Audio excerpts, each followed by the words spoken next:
આજે જે ભારતીય જનતા પાર્ટીએ મારી પર જે ભરોસો જે મૂકેલો અને મને જે ટિકિટ આપેલી, એટલે આજે મારી જીત થઈ છે. પણ આ જીત મારી નથી, પણ ઉમરેઠ વિધાનસભાના સૌ મતદાર ભાઈઓ બહેનો આગેવાનો વડીલો, આ અમારા ઉમરેઠ વિધાનસભાના સૌ મતદારોની જીત છે. અને આ જીતને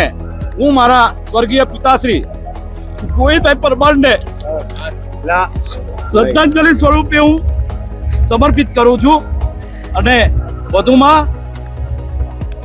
કે અમારું ભારતીય જનતા પાર્ટીનું જે સંગઠન જે છે આણંદ જિલ્લાનું, અને મારા વડીલ, મારા બાપ, જેને હું પિતા સમાન માનું છું, એવા અમારા જિલ્લા ભાજપના પ્રમુખ એવા સંજયભાઈ પટેલ અને સાંસદ મિતેશભાઈ પટેલ, અમારા જિલ્લાના ધારાસભ્યશ્રીઓ યોગેશભાઈ પટેલ, વિપુલભાઈ પટેલ,